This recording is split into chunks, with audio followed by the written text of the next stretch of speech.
YouTube, Twitter. Here we go. Let's try that. Make sure we're live. Always takes a minute.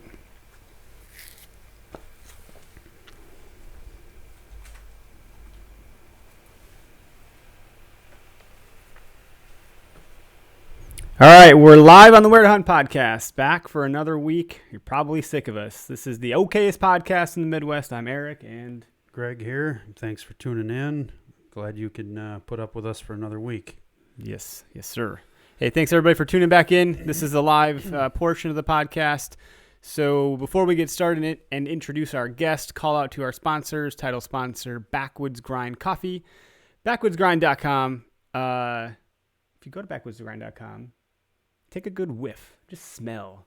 You can do it from your phone. You can do it from your website, on your computer, wherever you are. Pull up their website, and it smells like delicious coffee. Or you could just buy some delicious Backwoods Grind coffee, brew it in your kitchen or wherever you feel like brewing it, and just enjoy the smell. Ooh, that was good. And then the taste shortly thereafter. Hey, Greg, that was pretty smooth. Well, smooth as Backwoods Grind coffee. Well. Hey, if you want to save some money on their coffee, enter in code W2H podcast. You can get 10% off. Switching gears and switching boots. If you look at the screen on I think it's the right-hand side, Gumleaf USA. These are handmade from scratch? Yes. From scratch. How do I say it? Handmade. From scratch. They're handmade. They're handmade from scratch. From scratch. These are 85% natural rubber boots. You cannot get other boots like these at big box stores because they don't sell them at big box stores. And the big box companies, they're not the same. The quality isn't there. The durability isn't there. The longevity isn't there. The comfort isn't there. I challenge you to challenge me. You're going to be wrong. So if you want to save money on some Gumleaf boots, you're going to get 10% off. It's the first time ever. We're in the new year. Finally, we got an updated code, W2H2020. And you can save some money on Gumleaf boots. These are incredible boots. I'm telling you, folks. Anyway, and then lastly, our newest sponsor still. They're the new guys. Just for now. Musket powder. So homemade, camp-tested, seasonal. From Ward Danger himself, they've wrapped a NASCAR. If you're into NASCAR, you'll see the musket powder all up on a hood. And it's delicious. We've been using the shit out of it. Yep. On eggs, steak. I did a steak not too long ago with it. Burgers, does awesome burgers. That's right. So, code W2H podcast, and you get a BOGO. And if you've submitted a recipe for the recipe of the week, which we have one that we'll get into in post, you get entered for a chance to win some musket powder seasoning. And this this third week of doing it. So for the last 2 weeks, we've had 2 winners. So share your recipes with us, folks. We want to hear how you're cooking your wild game. Yeah, Eric needs some new recipes to try. Yeah, I suck at cooking. There's a very selfish reason for me doing this. Well, there you go. All right, so with us on the line today, enough of our bullshit, is Michael Lee with Backwoods TV out of the Sportsman's Channel. Mike, what's up, man? How you doing, Mike? What's going on? What's going on, guys? How are y'all? Doing great. We're good. We're happy. We're happy to be here. This is our jam, man. We love doing this stuff. We're happy to have you on the show. I'm glad to be here. Appreciate the invite, and I'm sure we're going to have a good time. Damn right we are. We're tell the audience, for those folks that do know you, don't know you, want to hear it twice, want to hear it for the first time, where are you from? What are you all about, man? Let's hear about you. I personally live in South Georgia.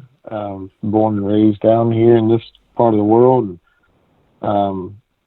Started Backwoods life about 15 years ago or so now, and we've been around, seems like the world 2 or 3 times, and done a lot of cool stuff and a lot of not cool stuff on accident, and we survived to tell the stories about it. So here we are today, 15 years later, still doing our thing. 15 years. That's a pretty decent stint on TV to take that on. You know, I got to believe that had to be you had to be questioning your sanity a little bit when you first started doing it, because there's a lot to get into with that. People walking around with cameras on their shoulders with a VHS tape 15 years ago. Was that safe to say? 15 years ago, does that put us in that spot? Yeah. No, man, we're still black and white back then. Dude, I mean, like, I can't do math, so that would have been, what, 2005? Here we go. Yeah. You keep your socks we on. started filming, we shot our first video in spring of 2004, and it actually aired in 2005. So it's been a few minutes, but no, we had actually some smaller cameras back then. Some, I think they were called high 8 and HD stuff, which come a long way since then. Now we've got chips in our camera that will record as much video as those would in about 6 years. So it's pretty wild. We've come a super long way. In 2004, I graduated high school. That's where I'm at. You've been doing this as long as I've been in the real world. Young. Well, I don't know if that's good or bad, but I'm not sure what to make of it. I don't know. Just have a timeline on it. I gotta associate it somehow, right? I mean, I was making goofy videos I'm in not high that school old. I was well indentured into the trades already, so. Yeah, you're not young, Greg. Thanks. Well, your beard's not too gray yet. Well, we're working on it. Mm-hmm. You're not living a stress. Well, man, it was good talking to you guys. I'll catch up with you next time. So yeah, fuck you, Eric. Bring me on your show to diss me, dude. So okay, what happened 15? Let's take a second. I want to dig into. There's a lot of folks nowadays that have a camera in their pocket, right? They're buying camera equipment. They're trying to do this stuff. There's a lot of folks on YouTube, Carbon TV. There's a lot of things happening in the space now that have kind of flooded the market with this stuff. And there's some rising stars there that have kind of set their foot forward. And the Whitetail Adrenaline comes to mind. The Hunting Public comes to mind.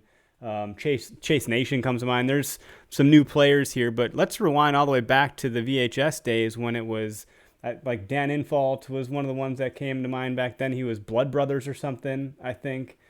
There was a different world back then. How did you get to that point? What led up to 2004, 2005? What were you doing to get yourself on TV? That must have been a lot harder then than it is today.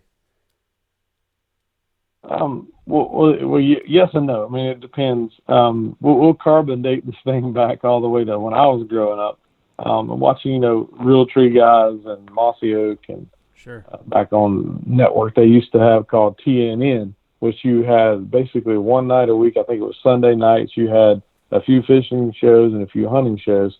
I think Hank Parker, he was on there back those days, and that kind of pioneered this whole media outlet world of hunting videos, if you throw that out there for the right term. But we had magazines and stuff like that, Buckmasters and things like that. And I grew up watching those guys, and you never think about when you're in high school or whatever. You think, oh man, that's something that's actually attainable, right? And I get out of high school, go to college, and blah blah blah, living life. And all of a sudden, one day I met Kevin Knighton, who produces the show and is my co-host, at a hunting store in Florida, and we started having this conversation about video and stuff like that. And I'd already purchased some video equipment. I was videoing some stuff just for the fun of it, no big deal. But when I met Kevin, he had the editing background, so that's what he went to college for. So he was an editor by trade, actually working at a television station doing production there. So kind of fell into the right partner at the right time to make a fruitful product, if you will, instead of having to sink a bunch of money into production like a lot of guys do nowadays, unless you're really slick and know how to edit yourself. We were able to kind of do it cheaper than the other guys, on our end, because we have to absorb those costs.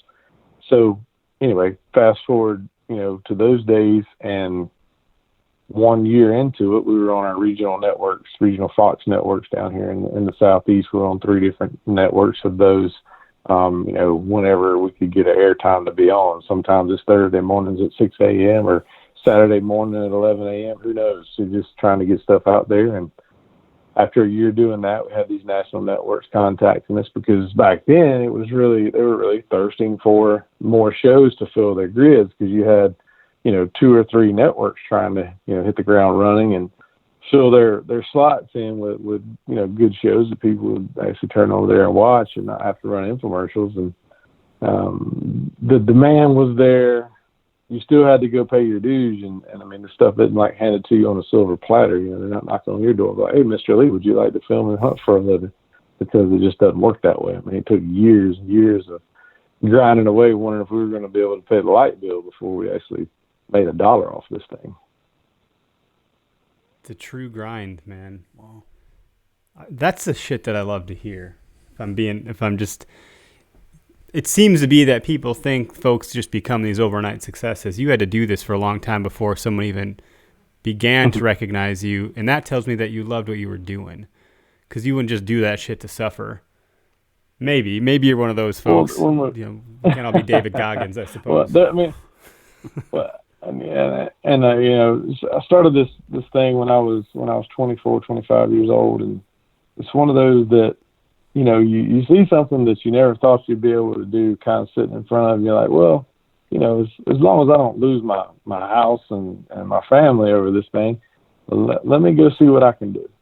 So bit the bullet and made some sacrifices and kind of pushed this thing to the front and center, and decided we'd hit the ground running. In the beginning, our whole goal was like, hey man, how cool would it be to go hunt in another state, to go with an outfitter, and then you start this little bucket list. Man, I'd like to shoot, a big deer somewhere. Then I'd like to shoot antelope somewhere, an elk, a mule deer. And you slowly check these things off your list. And that's your whole reason for doing it, is because you have that drive to say, hey, I want to fulfill these dreams of, whether it's a trophy on your wall or just go and do these bucket list hunts. And, as long as I'm not losing my butt having to hemorrhage money to go do this thing, and I make a good quality product and video, and I keep these companies I'm working with happy, and you kind of get this little ball rolling, it's pretty cool.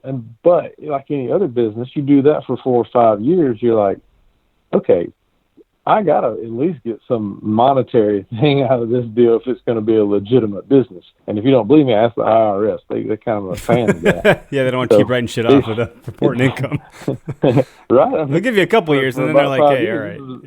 This is a big money pit for a while. You're like, oh man, I'm getting some good tax returns over the last few years because I'm losing my butt trying to follow this dream. And I think it really was consistency, determination, not giving up when things really were tough. Like literally, there were days where we did not know how we were going to pay the bills, and I don't know how religious you guys are or listeners are, but I'm a firm believer that God doesn't give you what you want; He gives you what you need. And we always got what we needed to make it another week, another day, another month, another year.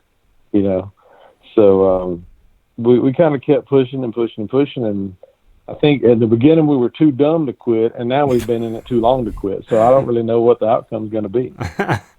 I love the too dumb to quit. And then, once you're in, you're like, well, shit, man, we can't do it. We can't quit now. We've been at this too long. The hell else are we going to do, Right. That's how I feel sometimes. Yeah, that's funny. I don't know what I would do if I don't have nothing to do. So that's crazy. So have you talked about this side of it before? Like on the show or in any other mediums, like on podcasts or interviews or like blog posts or anything like that? I've had, I've done different interviews and podcasts and all kinds of stuff over the years. And this is a topic that people ask a lot of times, like, how'd you get started and how'd you get down this road and all that stuff. So this isn't my first time with the story, but it's probably a different version from the rest. Yeah. It's these are I don't know, to me, it's like the part that people don't see. I mean, if you pay attention, you hear, you're locked in. You probably got a dedicated or loyal fan base that probably knows what you'd gone through. And when you have people with you from the beginning that follow you through that stuff, they're the diehards. And that's the part that I think can help keep people going too. Once you get people to buy into that stuff because they believe in you, that's another reason you might not want to give up. Like you said, if you stop doing something, someone squawks up and you're like, oh, you have been watching? I didn't think anyone was watching. Does that happen to you when things were getting kind of, they lift you up a little bit? Well, and somebody that appreciates what you do, recognizes you somewhere, follows you on a social media outlet that generally looks forward to what you're posting or what kind of, the show coming on or any of those things. I mean, somebody that tells you that's like the greatest compliment you can get, because it doesn't matter if, you've got 1,000 followers or 100,000 to 100 million followers.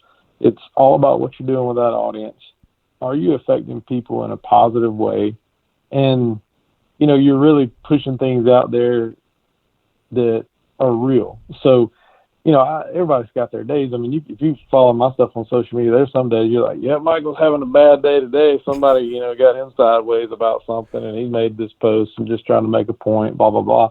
I mean, we all have those days, but for the most part, I hope that people that follow what we're doing and watch our stuff understand that, we're just like everybody else. Obviously, we've got a pretty cool little job to do, but we have fun doing it and try to make it just like what everybody else does. Try to make it very relatable. Yeah, from what I've caught, I tried to watch what I could on YouTube. I don't have the Sportsman's channel. I'm a cheap ass. But I think the thing I picked up on the most is you guys have fun. Like, your character shines through. The character of your crew shines through. Like, you guys look like a bunch of fun dudes. Yeah, you're having a lot of fun, just like any of us do when we go to deer camp or whatever, or messing around with each other, calling each other names and doing things. Yeah, I mean, and honestly, that's what makes going to hunting camp fun, right? I mean, it's not. I mean, yeah, don't get me wrong. Everybody that goes hunting wants to kill a big deer or whatever. I mean, that's their whole goal, being there. Other than the side effect of having fun with your buddies, and I mean, I don't know how many times I've gone to different camps and even my own camp, and there's some days I'm just like, you know what? I'm just going to get up in the morning and I'm going to sit on the porch and watch the sun come up with a cup of coffee and just enjoy being outside. I don't even have to go get in a deer stand or anything to fulfill my desires or whatever to be there and enjoy things. I mean, I made a promise to myself. This is somewhat philosophical, I guess. Where several years ago, I'm sitting in a hunting blind in Kansas, and one of my camera guys, he's about my age, and we're just having some real conversations, as most people do when you're sitting in the deer stand with somebody, just kind of airing things out. And he's like, man, do you put a lot of pressure on yourself to, kill a deer or whatever on a hunt? I mean, fill that tag. I mean, is there an immense amount of pressure? And I said, there used to be. And I just got to a point, I explained it to him that day, to the point where if I'm not having fun doing this, if I'm letting something that you can title work take the fun out of what I enjoy doing and putting more stress on me than I am having the fun part of it, I'm just not going to do it anymore. And so I've kind of turned that corner several years ago to where a lot of people get caught up in the pressure of, filling that tag or putting a picture on social media of killing a deer or a turkey or whatever. And it's amazing at how much pressure people put on themselves to fulfill those things. And I was that guy, but mine was just trying to get, footage for the show and whatnot. Once I started throttling back and saying, hey, I'm just going to let things happen. I'm just going to enjoy being here, whether I shoot anything or not. It's amazing at how much more successful I was when I was hunting, because I was not pressuring myself, not overthinking things. I was just kind of enjoying it and let it happen. Yeah, there's something said about that in all walks of life. I think most commonly hear people talk about it when they meet their wife. It was the moment I stopped looking for a woman, I met her, or vice versa. And yeah, I like the philosophical stuff. We have a friend of ours, Jeff, who, same thing, is like, the moment this doesn't become fun anymore is the day I stop doing it. And we feel the same way. Like, this isn't, we're doing some interesting things and it's cool, but it really is the precipice of having fun. And if that stops, like, this to us, this is fun. Yeah, we it's love enjoyable this shit, to be able to talk to new people and get to know somebody else. If it ain't fun, then why am I doing it? I totally agree with you, and that's how hunting should be. And it's interesting that social media has inflated some things. I think human beings have always been wired certain ways, and there's always going to be something that we're exploiting or exploiting our behaviors. But, if you're doing it for that, maybe it's enough to at least get you outside and do some stuff. But at some point there comes that crossroads where you realize, oh, yeah, there's a different reason I'm doing this, because that's not fulfilling to do it for those reasons, if that makes any sense. No, you hit the nail on the head, man. I mean, it's a generational thing, right? So obviously, if anybody's listened to the first however many minutes of this show, I've kind of accepted the fact that I'm probably the oldest one in this conversation right now. So no, we've got different generations. We need someone to call in that's older. Come on. You and I are probably pretty close in age.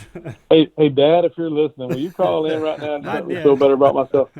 I saw my dad pop in there. He's not a spring chicken. No, the thing with it is, like, you always hear about, hunter life cycle. Like, when you first start hunting, your goal is just to shoot a deer or whatever. And your second thing is to, shoot a big one, or how many you can shoot. And you kind of go through this whole cycle where at the end, it's about taking other people and letting them shoot instead of you shooting.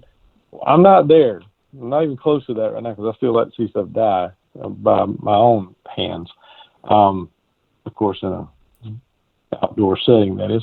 But it's one of those things where I think our future generation of hunters are going to be more worried about what's the picture going to look like on, Instagram or whatever, than what actually happened to get that picture point. You know what I mean? Yep. It's interesting. I think Ranella talked about this on one of his podcasts, The Grip and Grins, and kind of what that's become, what the original meaning was about it. He did a good job talking about that. I'm no Ranella, but I appreciate his disposition towards things and how he can articulate it to a wide audience. He does a good job there. Sure. But let's talk about, let's shift gears just a little bit. How many states have you hunted? Do you have a favorite? What species have you hunted? Do you have a favorite? Let's hear about some of your adventures. I mean, you've been doing this for 15 years. You got to have some fun adventures. Oh gosh. Wow. We need to narrow that down a little bit because it'll take me. We're not to the memorable part yet either. This is just the build up. Yeah. Oh, this is just what I can remember since I'm the oldest one here now. My memory's going to crap as I get older.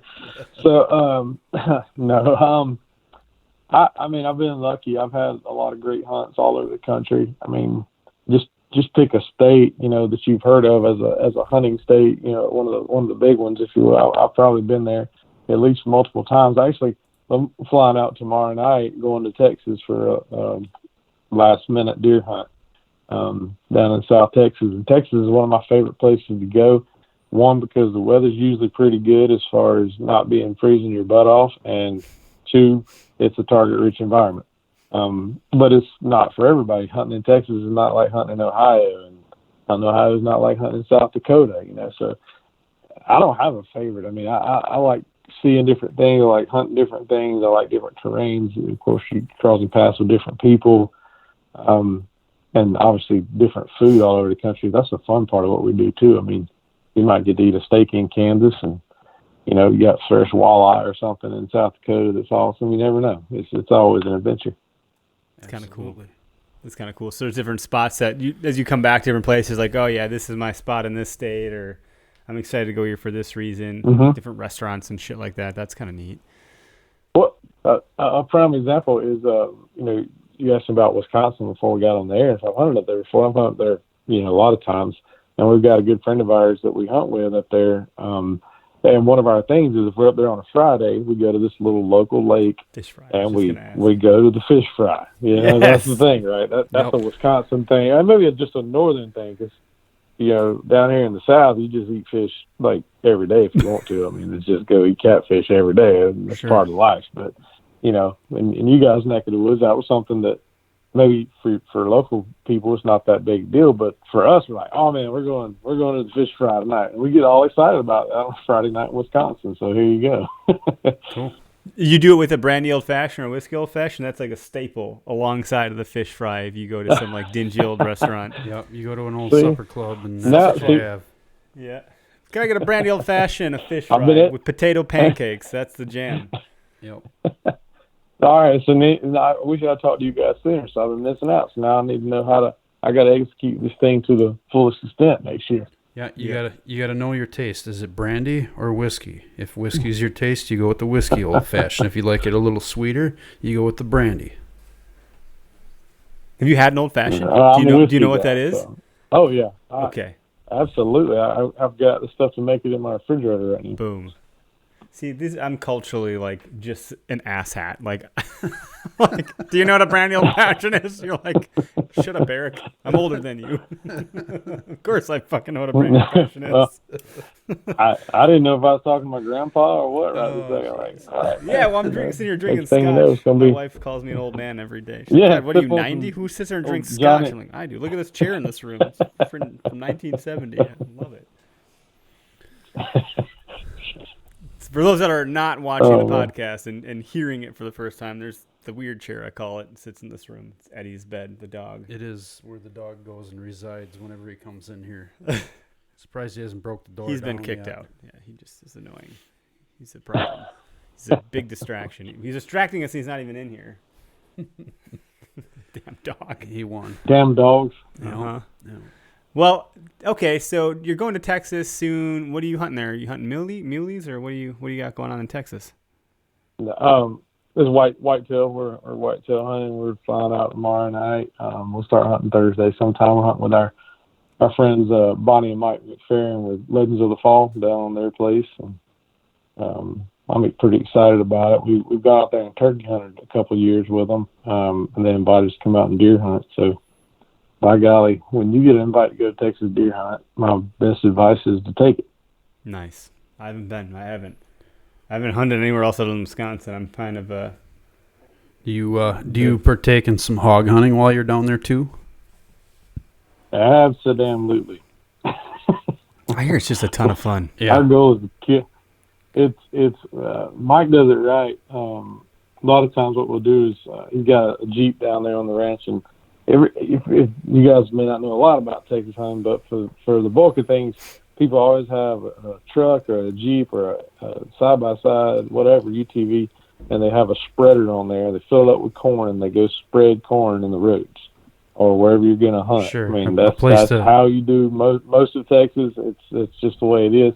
And the hogs come out like clockwork on this thing. And what we'll do with Mike, we'll go ride around, we'll put some corn out, and then we'll circle back around, shoot some before dark, go back and eat dinner, then we'll go back out after dark with the thermals, and we shoot suppressed ARs, and it's how many can we kill every night.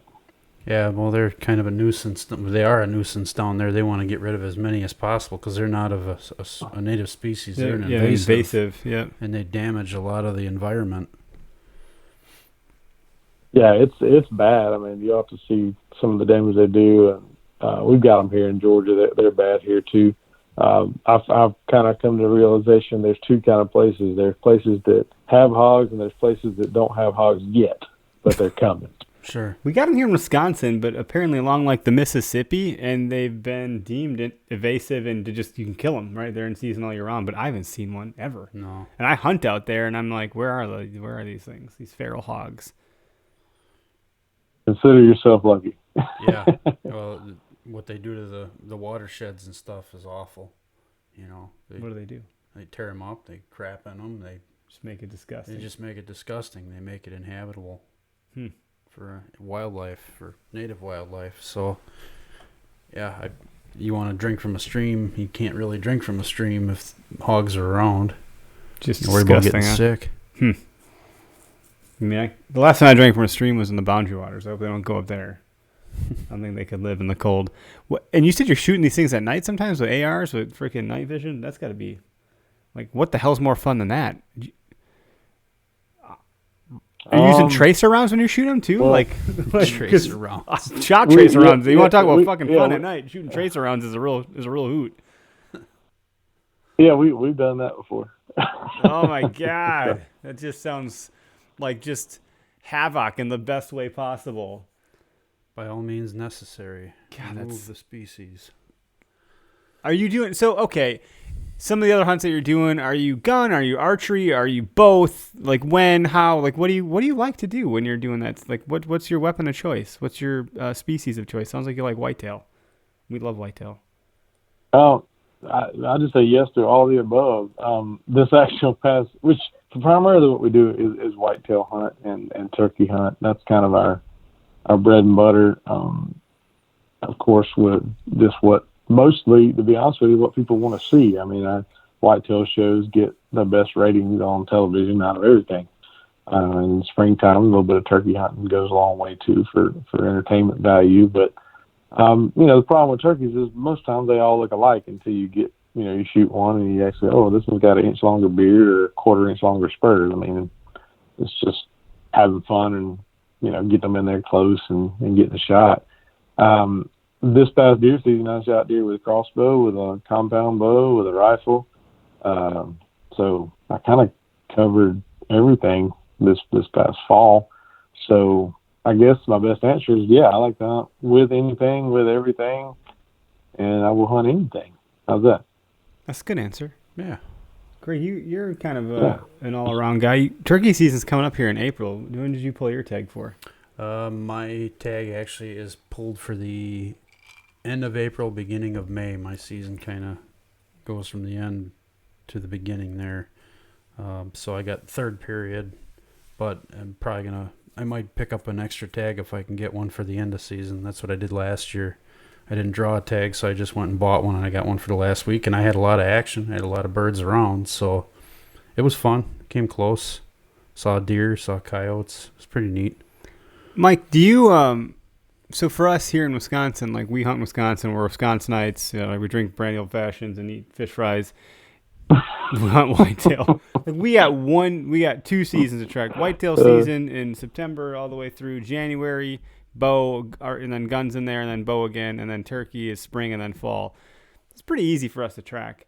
When you're hunting multiple states, how are you keeping track of what's in season where, when, what tactics to use and things of that nature? Like, how do you know what to bring when? Like, obviously spring turkey is different than fall turkey, but that's just Wisconsin. Like, you got a lot of trends to follow. Yeah, I mean, for the most part, we're hunting with either friends or outfitters, and some outfitters that are friends actually. So it kind of works out. But we rely on them a lot.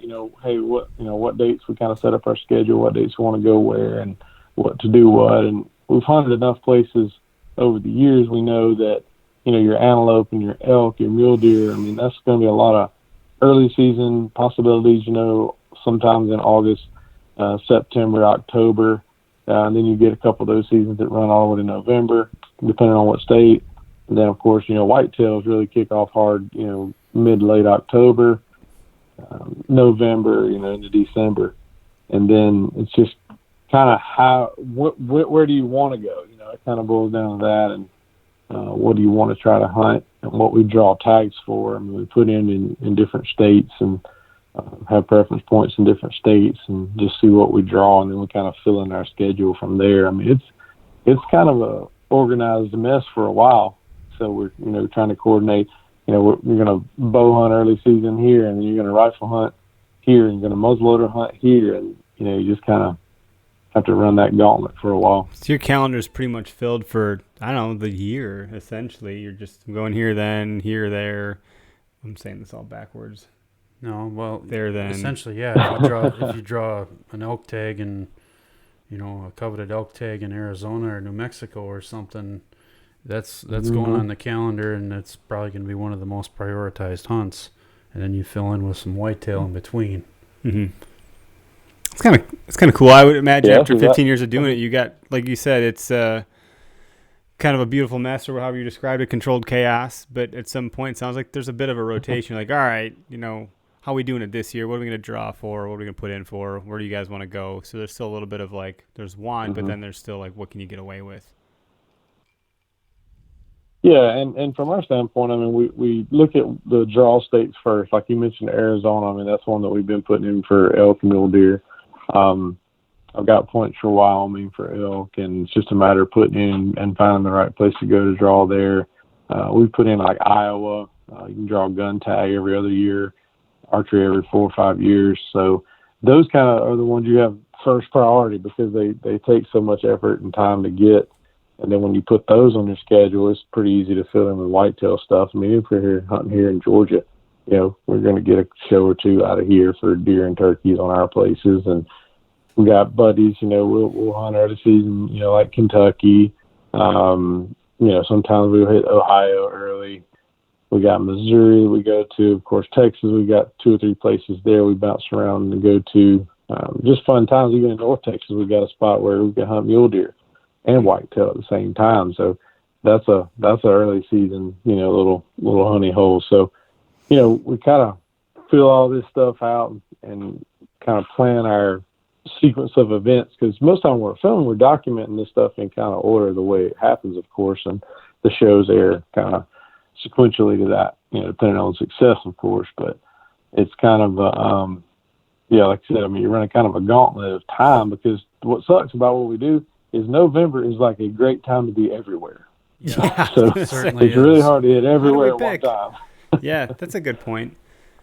What does your freezer look like? How many freezers do you have in your house? I mean, holy crap. I just turned my walk-in my garage into a big walk-in freezer, last week. So You did? No, I'm just kidding. I Oh didn't do my that. God, I'm so gullible. I'm like, I was wow, just man, I joking. bet you did.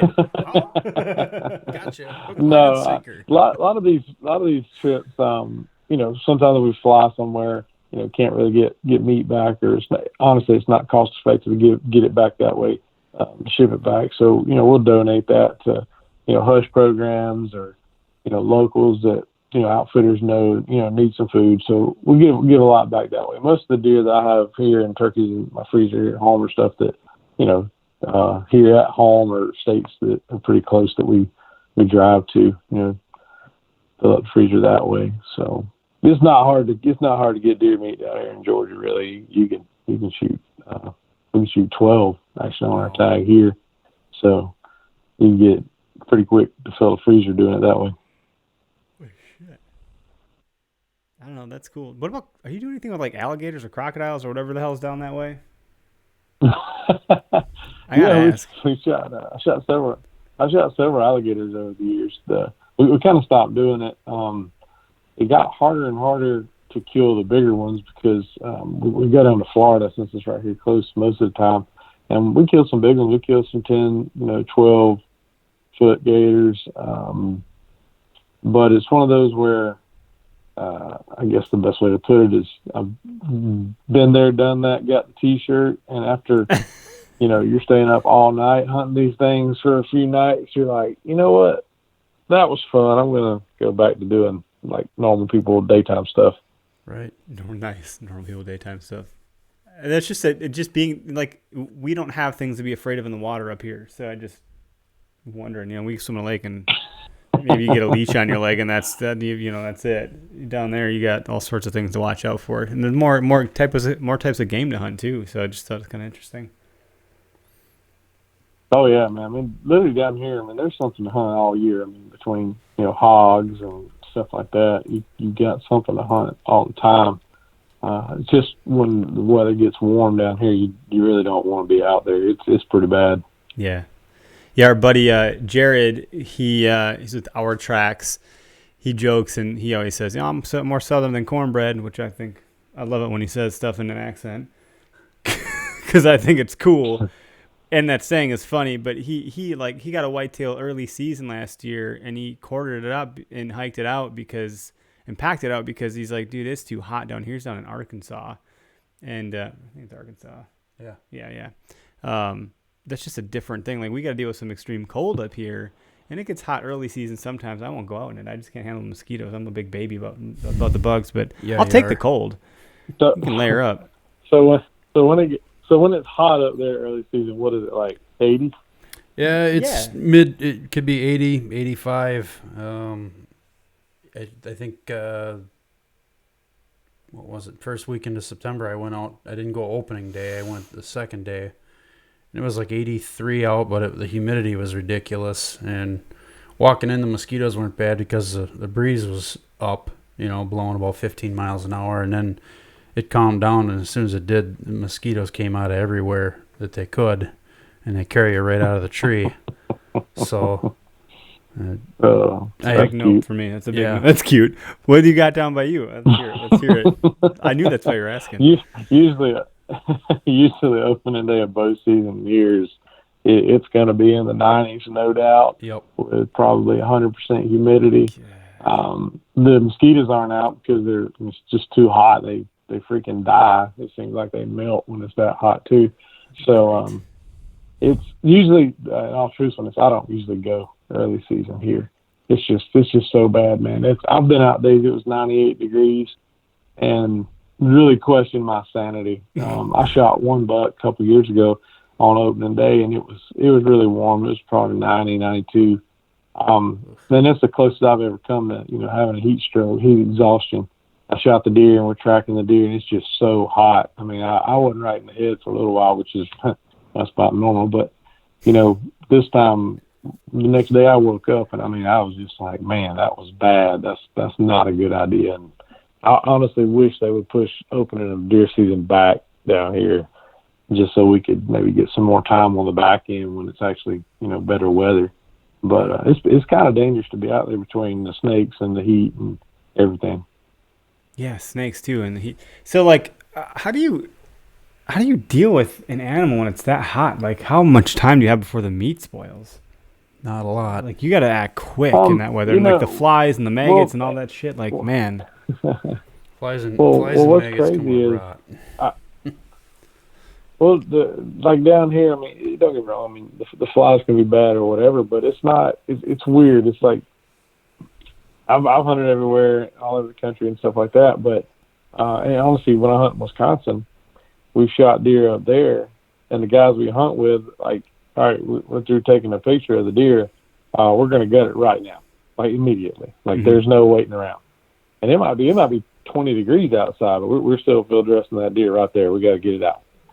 Down here, man, I mean, we shoot deer, put them in the back of the truck, take them to the processor, or take them back to camp, start skinning them. We rarely ever field dress a deer right away. And I think it just depends on just how people were taught coming up, because if we're not gonna clean the deer, cape the deer out, and dress it out all the way, we usually don't field dress the deer. We just go do it all at one time, right? Culturally, that's interesting. I wonder why we do that, because that is how I was taught to do it. You gut it right away, drag it out. I think it's because you got to drag it so damn far. And you're like, well, if I could take some weight out, I don't know if there's more to it than that for us, but that's cool to hear. Mm-hmm. It all depends on, too, how and I'll say this, I mean, well, and I agree with what you're saying there, too, but, like, we've kind of, that's the way we were brought up, we didn't field dress deer all the time if we're going to go clean them right away. So, even when we were up north or Midwest or whatever, we shoot a deer, I mean, we'll just drive the truck up to it and put it in the back, and people have like, why'd you haven't gutted that deer yet? Like, they're losing their mind. I can't believe you haven't gutted that deer yet. The meat's going to be ruined. I'm like, dude, I've made it this long eating deer in 90 degrees, been shot in the South, and I'm fine. I mean, we've never gotten sick. We've never had any problems. The meat's never spoiled. So, I mean, I'm not going to argue with anybody. If that's what you want to do, go for it. But at the same time, I don't know if there's a right answer for that, Yeah, that's interesting. I mean, it's just fun to talk to folks that aren't specifically from here to hear about, how you deal with things and what it's like as a hunter in a different climate and region. And the fact that you've had experience up here and you see something different, there's just so much to learn, and it's fun to expand our horizons and really kind of learn what everyone else is doing too. There's a lot of ways to do the same thing. Somebody's going to comment down here.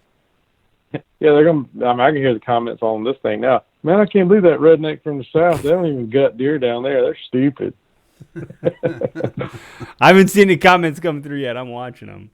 We'll see what the reviews look like later. But feel free to jump in later on too and be like, boy, I tell you what, I'm more Southern than cornbread. Shoot. I don't know what like a northern thing is to say. I'm more northern than a pine tree. Like, I don't know what to say. It doesn't sound as cool. I'm more northern than a brandy old fashioned at a fish fry. There we go. That's a T-shirt right there. Are you a whiskey guy? Are you a brandy guy? What do you want? I don't know why the Boston accent's coming out. It's that stupid Smart Park commercial. Smart Park. You're welcome, Toyota. That's not Toyota. It's Hyundai. Hashtag Fish Fry Friday. Yeah, hashtag Fish Fry Friday. Thanks, Craig. It is a Hyundai, isn't it? Yeah, it is. It's okay. Fuck you, Toyota. Jeez. There goes that sponsor. They're not a sponsor. America. America. I don't know about Hyundai. They're not going to be a sponsor now either, so don't worry about it. No. Yeah, I'm still trying to find a Scotch sponsorship. That hasn't happened. Jeez. Every week. Oh, man. Well, tell us about your most memorable hunt. Brought to you by... Oh, go ahead. No, I want to hear it. We got to hear it. Bring it No, down. I was just going to say that this part of the show brought to you by Bob's Brandy and Fish Nuggets, located on fine one-stop shopping gas stations all over the country. There you go. That's for the win. Shit, this is fun. All right, so before we hit the record button and all that, I asked you to think about your most memorable hunt. It's different for everybody, and that's why I like it. And you got some runway here to share a good story with us. So hopefully you put a little bit of thought into it. I'm excited to hear what you got. Do we have time for just one? That's the problem. Well, I mean, let's see. Memorables. You might have a couple. We can hear two maybe. I've got two. Like these two come to mind right off the top of my head. Which one of them is for pure entertainment value, and the other one is actual a quick story of sentimental value, if you will. But I'll go with that one first, and we'll follow up with a funny one right quick. Okay. So one of my most memorable ones was this past in 2019 spring. It was May 2019. So my dad has turkey hunted. I started turkey hunting before my dad did. My dad started a couple years after I did. So before I even killed my first turkey, I had called in turkeys for other people, and I called in turkeys for my dad. Then, of course, all right, I've let other people shoot turkeys. It's my turn. I've shot turkeys. So my dad started out like everybody else, the same as me. You get a 12 gauge with a 3.5-inch shoulder shocker, and boom, you kill a turkey as far as you can see one, and that was your goal, was to kill a turkey. So he graduated quickly to where he only wanted to shoot turkeys with a 410. Oh, wow. And it's fun. I've done it too. I shot one with his 410 actually. But where I'm going with this is he wanted to kill his first Grand Slam with his 410 on video, and he wanted all the shots to be inside 10 yards. Okay. No, that sounds just like a piece of cake, right? I mean, nothing to it. Yeah. So Nothing's a piece of cake with a 410. Out of the gate. No, it's probably, I told him, I was like, this is one of the hardest things I believe I've ever heard anybody come up with that sounded like a good idea.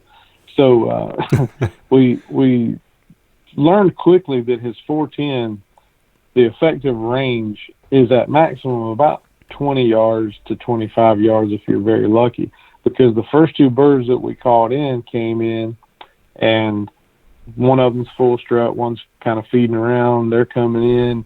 He says, all right, I'm going to shoot one of them. When he tries to shoot the one in full strut, the bird never broke strut. The other bird picked his head up and gobbled. So we learned right quick that he had to be much closer than 25 yards to kill one with a 410. So after a couple of attempts, we finally got him one on video, Eastern, on our farm. He's probably about 8 yards with the 410. Next thing we know, we're in Florida. We've got an Osceola. Wow. Probably 8 or 10 yards. Boom, he's dead. We go to Texas. The first trip to Texas didn't work out. He ended up having to shoot it with my gun because we wouldn't get close enough. But the second trip we went out, he killed one the first afternoon.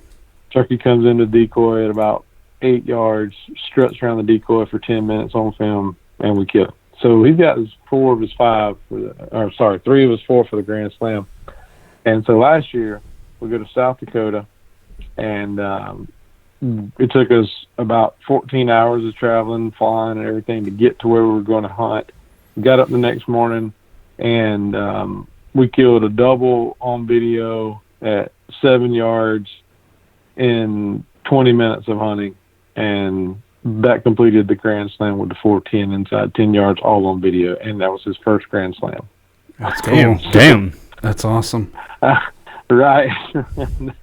That was a kind of a big run-on story, but it's just the fact of, hey, he stuck with it, we got it done. And actually, I killed my single-season Grand Slam last year with a 20 gauge, so I capped mine off at the same time he did his 410 slam on that same hunt. So that was pretty cool. That's probably one of my more memorable ones there. And the funny one that kind of sticks with me all the time, so I don't know if you guys have heard of a guy named Brantley Gilbert before, country singer. Yep. Been around for a little while. Certainly. Brantley and I are really good buddies, and we've hunted together for years. And we've been through all kind of stuff together, from music stuff, hunting stuff. Just had a good time over the years. And one year, it was January. It's been several years ago now. He conned me into going to Ohio for a late season gun hunt. I'm like, dude, do you know how cold this is going to be? And he was like, no, but we're going anyway. So I'm like, well, great. This sounds great. I may die. So we get up here, get up there. And I mean, it's like 12 degrees and there's a foot of snow on the ground. And I mean, it's just, you guys are from Wisconsin. I'm preaching to the choir here. It's terrible. Like for a guy from South Georgia, Yeah. this is like horrific event. It's traumatic. I have to go sit in this kind of weather and freeze to death when there's not one day of the year that it is 12 degrees in Georgia ever, where I live anyway. So, I'm driving up here by Brantley, and we get in the stand the first morning, and the number one priority, because we're sitting in a box stand, we've got our layers on, but we're going to get that heater going. That buddy heater is key to survival. It's like naked and afraid. We're not naked. We're in a box stand, but we're very afraid until that heater gets going. So we're clicking, click, click, click, click, click, click, click, click, and this thing will not light. And we both looked at each other with the most concerned look that two people have ever looked at each other in a deer stand in a non, homosexual way, I guess. So, No one dropped the soap. It's okay. This thing. Did you call Big Spoon right away? Too many layers there's too many layers of clothes on anyway to worry about that. It's not going to happen. So we finally get the heater lit, and all is well in the world. Deer comes out. He's like, "Hey man, that's a good buck," and I'm like, "Yeah." He's like, "You shoot him." I was like, "You sure, man?" You about to say, "Yeah, shoot that deer." He's like, "All right." So it's I forgot. He's like a 10-point or something.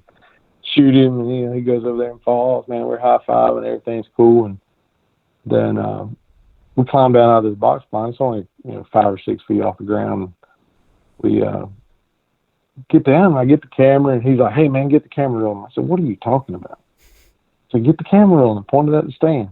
It's like, oh Lord, what now? Well, Brantley decides he wants to jump out of the stand instead of climb out of the stand, do a frontward flip when he hits the ground, roll up, and then run towards my deer like it's an Olympic event. Oh, boy. So he does. And all I can think is, here I am. I'm responsible for this guy. I mean, his career, feeds a lot of families and takes care of a lot of people. And he's going to break his neck and jump out of this deer stand. It's going to be my fault. At least you got it on film, right? Yeah, I got it on film. I mean, Breaking news. 500,000 views on YouTube or something. Oh my gosh! Literally breaking news. So, and then he decides to walk across a frozen pond that's like, I think it's fixing to fall in any second. So, I'm just dealing with a lot of stuff in my world during hunts with that guy. What a hoot, man! So he was okay. It worked out fine. Yeah, He jumped out, did his flip, ran after, crossed the pond. He's Well,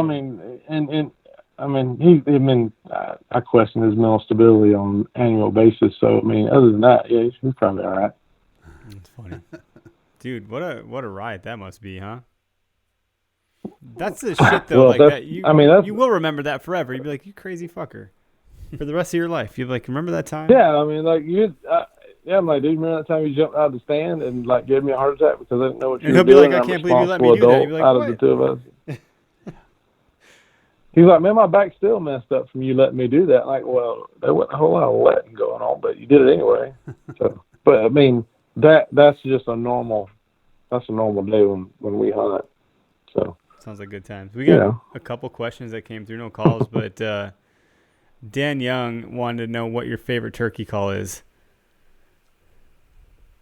Dan, I like old Dan. He's a good buddy of mine. Favorite turkey call? Man, that's a tough choice because I'm one that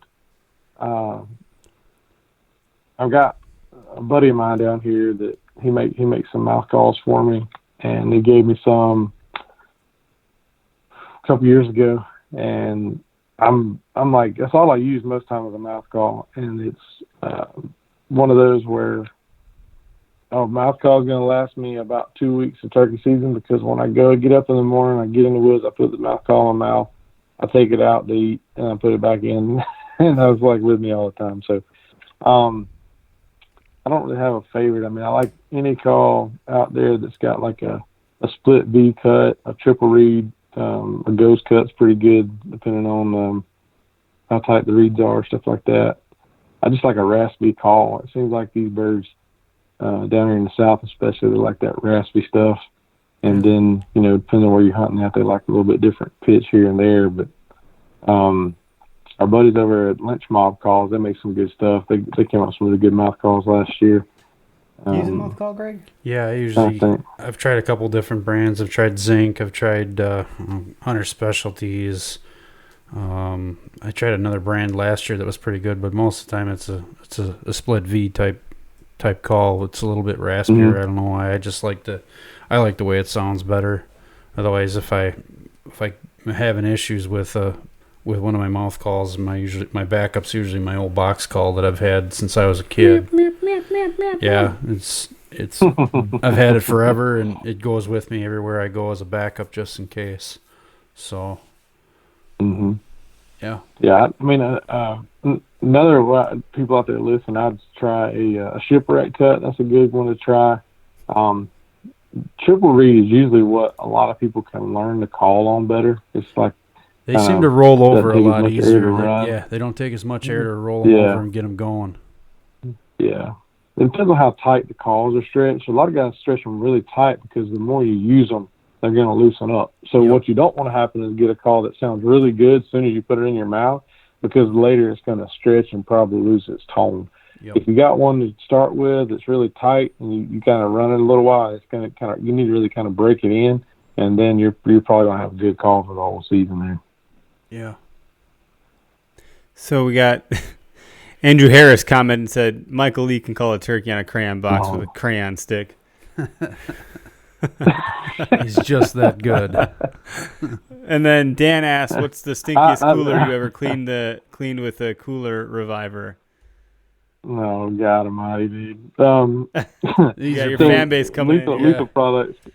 Yeah, right. Lethal Products is a company that I work with, and they make this product called a cooler reviver. And you guys appreciate it. I mean, you guys fish and hunt and everything up north too. So, there's times when you leave stuff in a cooler and it just smells horrible, right? I mean, whether you forget to wash out after putting fish in, or you might leave some meat in there too long, or just my Lake Michigan salmon fishing cooler.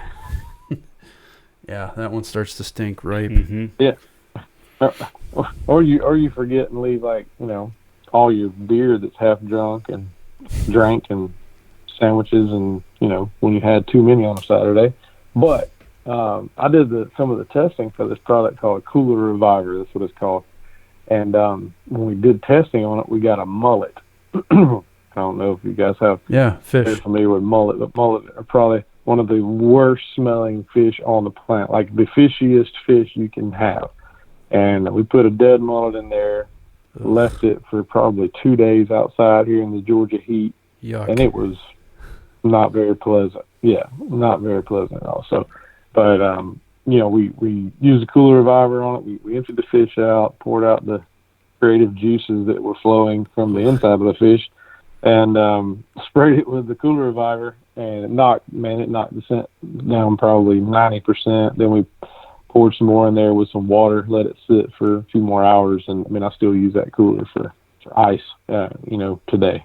So that's a testament to that product. Just shameless plug for that one. But you got to get one of those shitty stickers and slap that on there then too right away. Oh, of course, but it doesn't stink. So that's cool. A little shitty. No, that's cool. Little shitty. I like just that. A little shitty. It's only a little shitty. So I got the little shitty sticker, not the big one. That's what my fish cooler's got on it. The shitty cooler sticker right on it. Those guys are pretty funny. We're not that funny. I wish I was that funny. No. I'm like cheesy funny. I'm like dad joke funny. That's how funny I am. There's more dads in the world than there are not. So the other dads get it. Like, knee slapper. That's a good one, Eric. That's my crowd. Give me my brandy old fashioned. This guy's funny. I need another brandy old fashioned. Oh, that's funny. There we go. Well, dude, that was a good episode.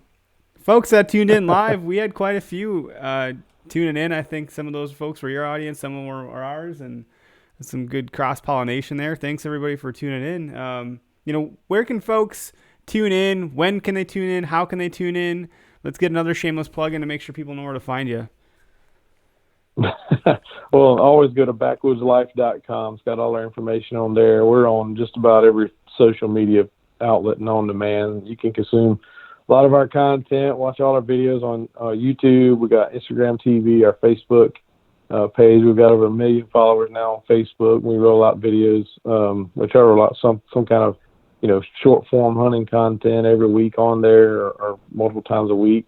We're on Sportsman Channel, like you guys said, and our next season will begin airing July of this year. So that'll be season 16. And we got some good stuff coming from this past fall that you guys will see out there. That's exciting. And when are you in Wisconsin next? Do you have that planned out for the 2020 year or no? I don't have it planned out yet, but if I'm a guessing guy, I'm probably going to say October-ish. Sure. Hit us up, man, when you're up here. Out there, We'd be happy to have a fish fry with you. For sure. We know some good spots. Absolutely. If you're in Wisconsin, you don't go eat fish on a Friday night, you're not an American. Certainly not a Wisconsinite. Probably, from Illinois or something. Sons of bitches. Just kidding. Minnesota. Yeah. Cool, man. Well, I'm going to end the live feed. Thanks, everybody, for tuning in. We'll keep you on the line for a second here, and everybody have a great night. We'll see you in podcast land when we get this thing zipped up. Have a good night.